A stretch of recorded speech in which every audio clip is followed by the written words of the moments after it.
The Fargo Five. I'm Conrad Fargo. We are here with James Bergman, the intuitive songwriter. Hello, James. Hey, Conrad. How's it going? James, you were telling me right before we started here that unfortunately you came from Canada. That's right. Yes. Okay. Sorry. No, I'm just kidding.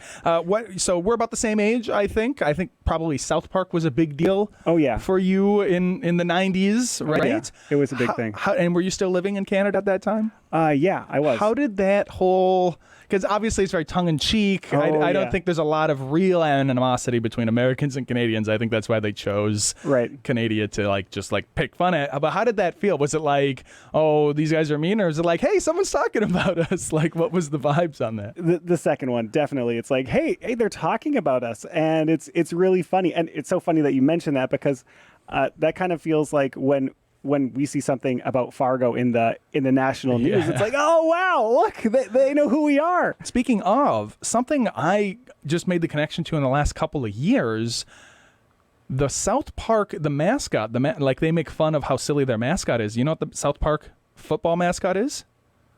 It's the cows. That's right. Yeah, I remember that now. Do you realize that bison are just feral cows? Do you realize that? That's something that kind of clicked for me. It's literally we are South Park. They have the cows, we have the bison. It's the same thing. Totally. It's cold here. People are wearing parkas. Sometimes you can't hear what people are saying. Exactly. We've got our own little South Park going on here. North Park, maybe. Yeah. So what is it that brought you from Canada? When did you come? Was Fargo the first American city that you came to live in? Or when you left Canada, where did you go? Why did you go there? Yeah. So I did come here. I came to MSUM to study speech-language pathology. Oh. And lived in Fargo with my cousin for 2 weeks while I was trying to find a place. I want to know more about speech-language pathology. Yeah. What is pathology? So pathology is like if there's a problem with speech or language. So speech and language development, it has to do with how a child. I work with children typically, so how a child's learning language, but it really crosses all sorts of age ranges. And so it's from birth to death and anything in between. Well, so would this be if somebody has a lisp? Yep. Would you help to fix that? Is that often due to the shape of their mouth, or what is it that causes somebody to have a lisp?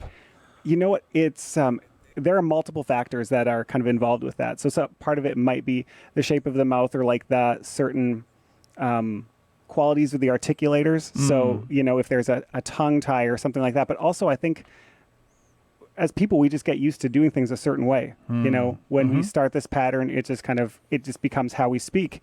And so we just get very used to that. And then it takes a lot of conscious thought to change some of that. Okay. Well, so I speak Japanese. I spent a lot of time around Japanese speakers, and I noticed that a lot of them have lisps, and then that lisp transfers into their English speech as well. And so I was always kind of curious as to what it is that's causing that lisp and why it is that, because if it's just you're used to pronouncing it that way, but when you learn a new language, you learn absolutely brand new ways of pronouncing things. So I just do you have any insights on that? Or? Yeah. So one of the things that comes to mind, I don't know very much about all the details about Japanese linguistically, but I know that sometimes with speech sounds in English, we've got certain speech sounds that, I could use this one or I could use that one, and it doesn't make a difference. Whereas in other languages, there are I know in Arabic there is different k sounds. It could be in the back of the mouth or in the front or something like that.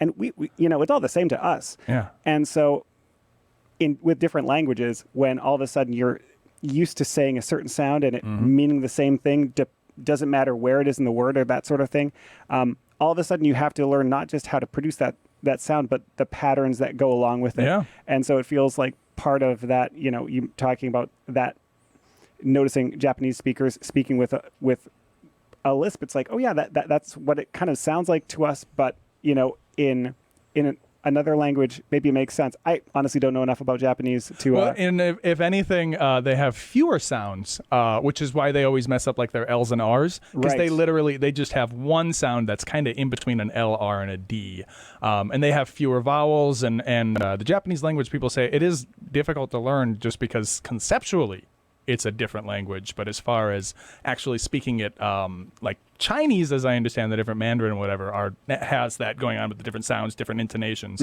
Japanese is a lot easier. So anyhow, you're studying at MSU, you graduate, and so you're living here. You've never left the area then.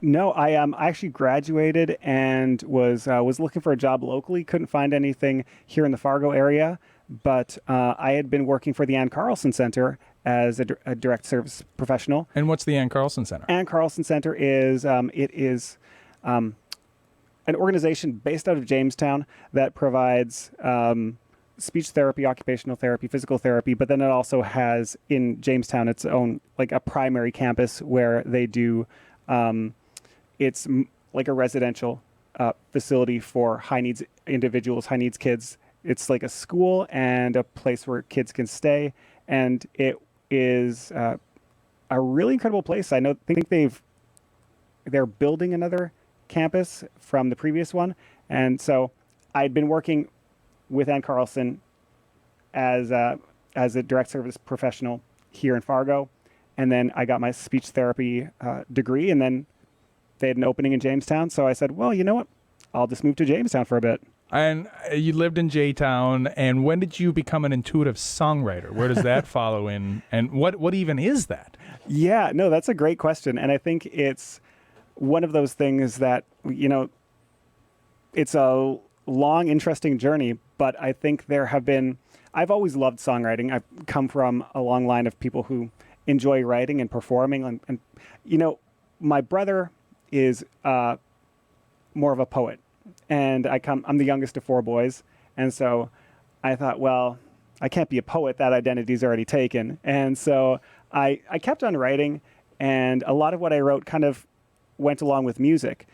And, you know, sometimes I'll write something and I won't know exactly what it's for. And there's a lot of pressure right now for musicians. It's just like, you got to put stuff out there, put out content, show your stuff. Yep. And it always felt a little bit awkward doing that. And then in the last couple of years, I've had experiences where I'm having a conversation with somebody and a certain topic will come up and I'll be like, oh, you know, I kind of wrote something about this. Can I share some lyrics with you? And I'll just share a little bit of what I wrote. And it feels like, oh, wow, it's like I wrote this for this very conversation in this moment 7 years ago. Does it come along with music then as well? Are you adept at multiple instruments, or how does that all...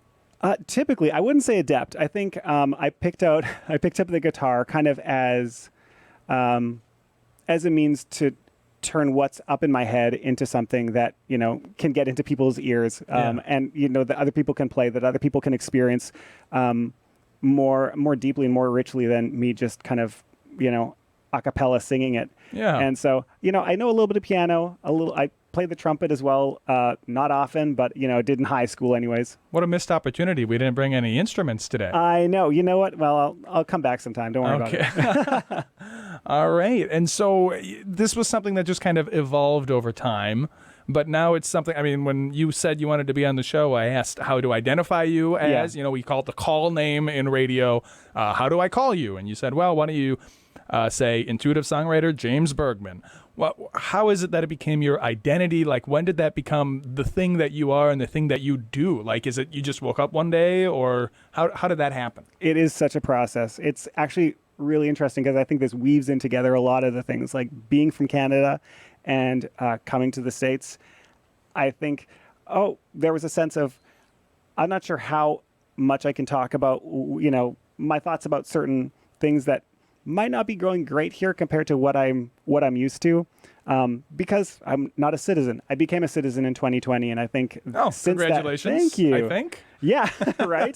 But I think since that time, it's been a process of kind of unlearning those patterns of keeping quiet, and, you know, kind of tuning into like, what is the message I'm getting? Like, what do I feel in my heart? And you know, because it's like maybe that's something other people resonate with, and beyond that, I mean, I worked in the schools for 10 years. Yeah. And as a public employee, it kind of feels like, oh, am I able to take a stand on this? And I knew that, it's probably okay, but being a public employee and, someone from another country, it felt a little bit uncomfortable to kind of really find my voice. And so I was like, I am what I do professionally. I'm a speech language pathologist. And then over the last couple of years, I started to realize it's like, I love speech language pathology. Right now I'm doing early intervention, so birth to 3 services in the home, which is a lot of fun.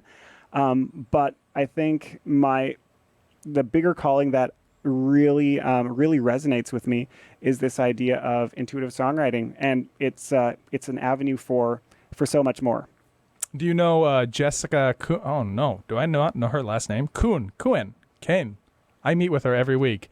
The intuitive bad A. Totally from Be Beautiful. Yeah, Be Beautiful Intuition. Yeah, previous guest of the show, and I meet with her every Friday. Wonderful. So yeah, how do you know Jessica? Oh, I can't remember exactly how we first got connected, but just we've seen each other at local events. I mean, I remember seeing her at Startup. Well, I just made that connection now because you both have intuitive in the name of your being. Yeah. So that's because she calls herself the intuitive bad A. Yeah. Can't say it on the radio. Totally. But, and you're the intuitive songwriter. So, all right. How does this connect to what you've got coming up? And that's going to be the next segment where we'll take a break here. Right. But just to kind of segue and tease it a little bit, how does this connect with what you have coming up with the peace talk going on in the Presbyterian Church? Or does it not really? Is this? I think it does. I think over the last couple of years, certain things have inspired me to write songs about different subjects that all kind of touch on the topic of peace. Yeah. And how we can be a part of that.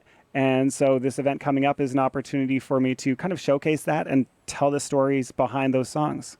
Well, and I got lots to say about peace. So I said nothing political on the show. It's not a political show.